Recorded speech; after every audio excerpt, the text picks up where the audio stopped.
Hey, Hi, Brooke. How's it going? good. How are you doing? I'm good, thank you. It's nice to meet you. You too. Oh my God, is that wallpaper behind you? It is wallpaper behind me, yeah. Wow, I love that. Thank you very much. Awesome. But, how are things where you are right now? How are you holding up? I'm very thankful for where we're at right now. Just, I feel like the light at the end of the tunnel is here. And I feel like we're all going to be able to get vaccinated very soon. So, yeah. What about y'all?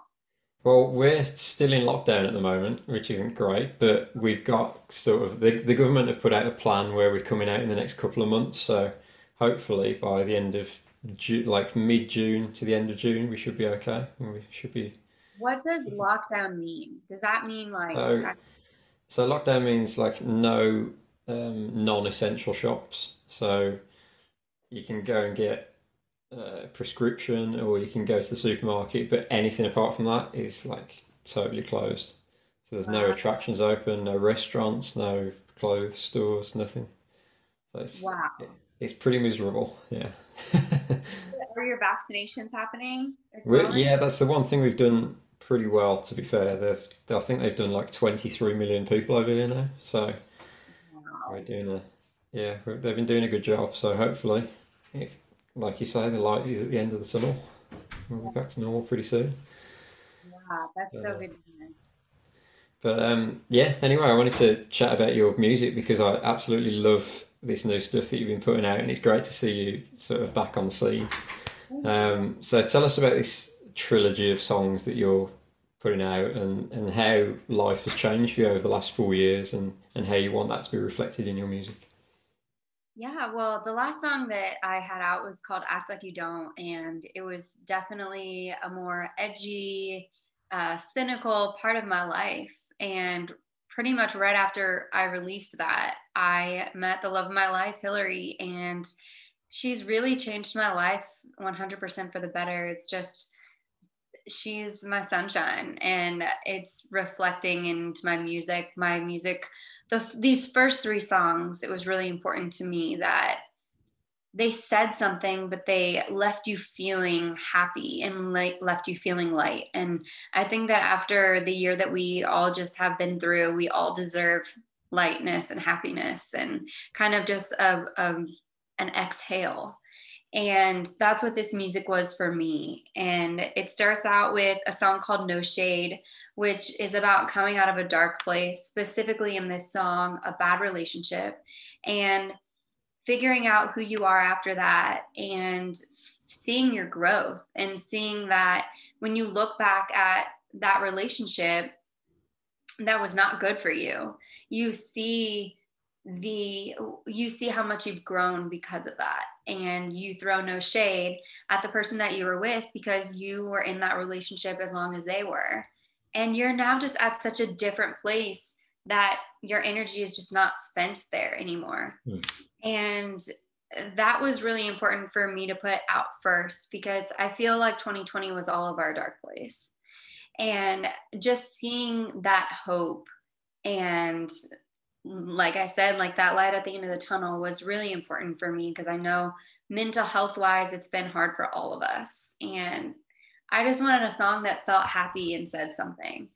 So that's where we started. It was kind of this self journey, this journey of self-realization, and that's where I was all those 4 years, was going through my own journey of self-realization and coming out on this really happy sunny side of things. And then that song goes into Sunroof, which is the story of me falling in love. And I think that you fall in love, you find your person when you are your best self, and that's where I was coming from, was finding out who my best self was when I met Hill, and she furthered that journey for me and really, solidified that for me. And that song is just the beginning of a relationship, that blissful feeling. And we wrote this song. I was sitting outside waiting for hill to go get our lunch, our Mexican food for lunch.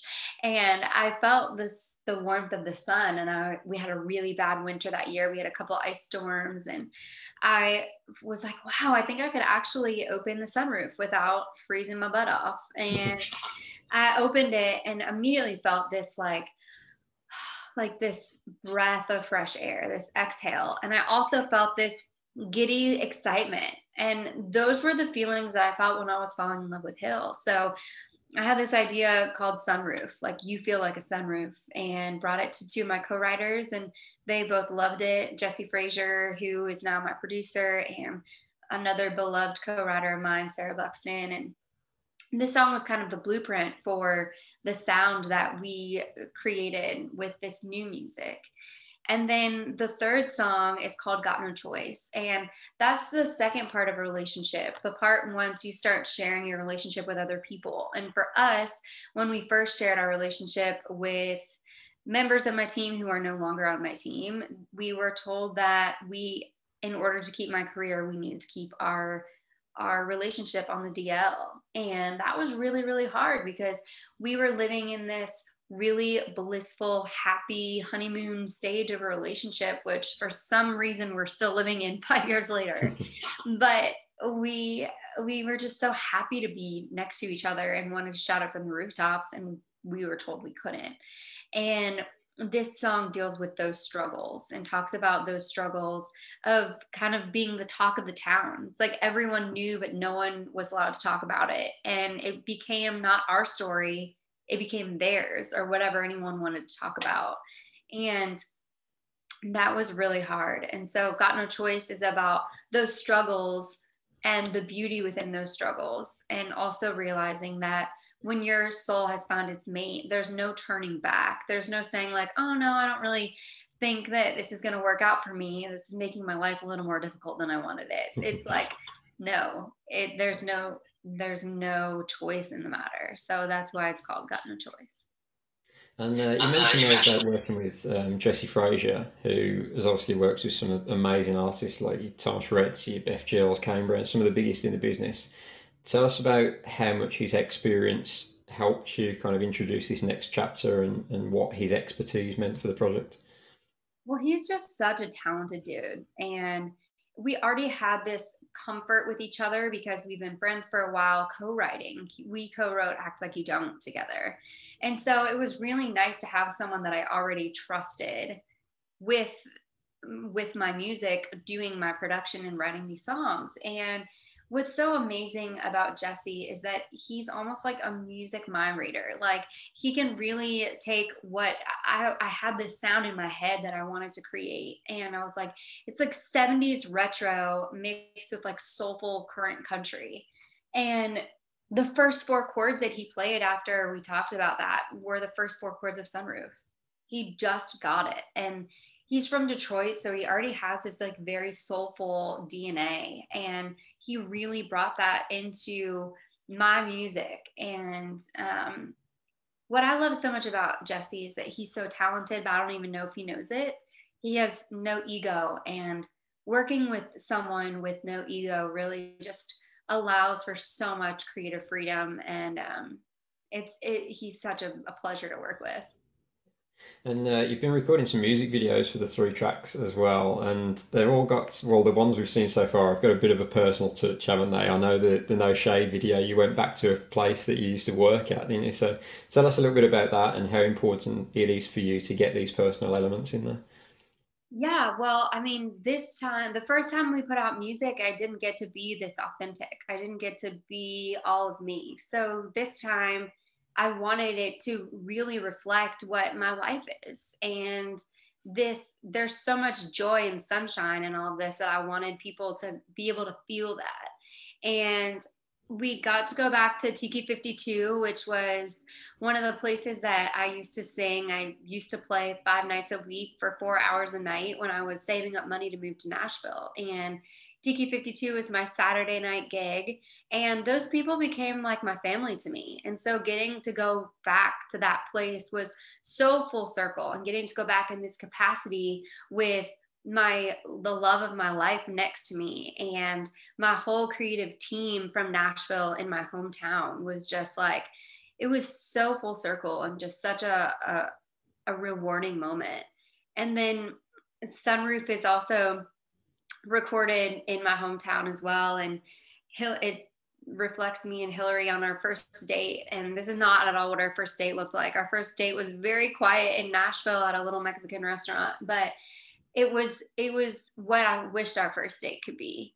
And that's what I love about music, is you can kind of rewrite history in a way that you wish it could have been. And I wish that we could have lived out loud the way that we are now, and just been ourselves. And so we got to hop around to a lot of my favorite places in my hometown, and I got to show a lot of that to Hillary and my creative team, who have become like families to me. So yeah, I mean, this whole process has just been so authentic to my real life. And talk to me about working with Ford Fairchild as well, because I look on Ford's Instagram and like everybody seems to be working with Ford Fairchild at the moment. So what is it from a creative standpoint that makes Ford so talented?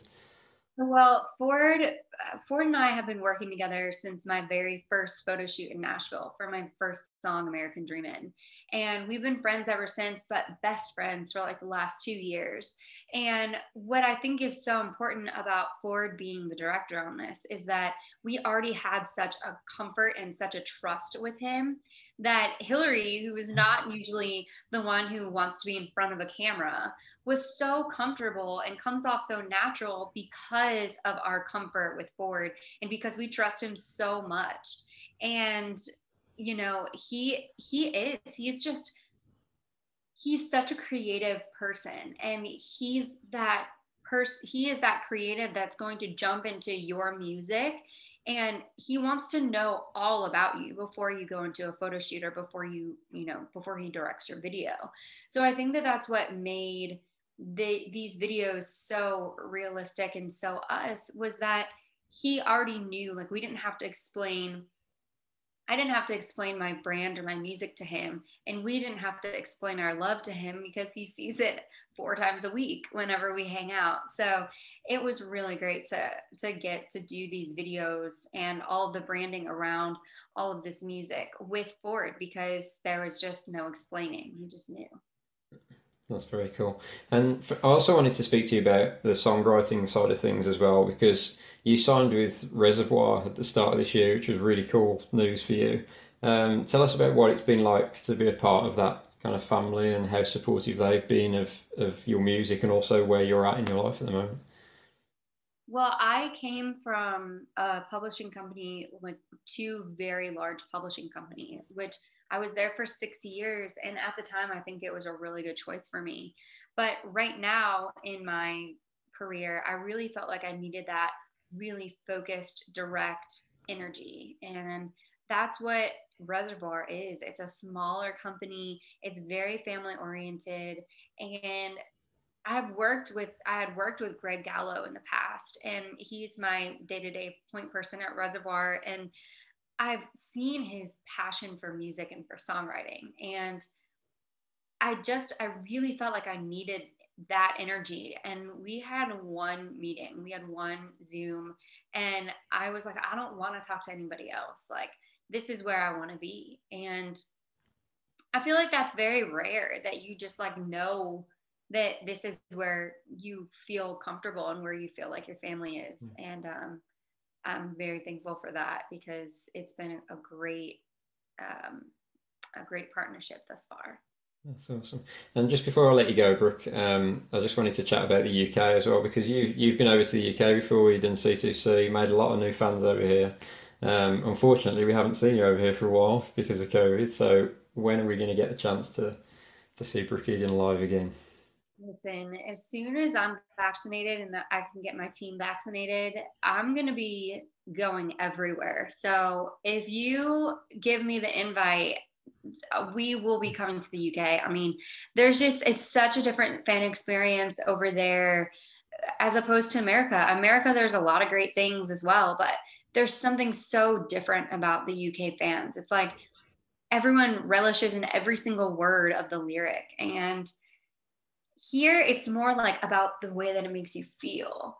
In the UK, it's more about what you're actually saying. And I just think that that's really cool. And I really enjoyed my time in the UK, and I hope to get back there as soon as we're allowed to. Well, we can't wait to have you back. And Brooke, thank you so much for doing this today. I really appreciate your time. It's been great chatting with you, Oh, and thank you. we'll hopefully see you soon. I hope so. Thank you, Brooke. Have a great rest of your Have a good day. day. And you.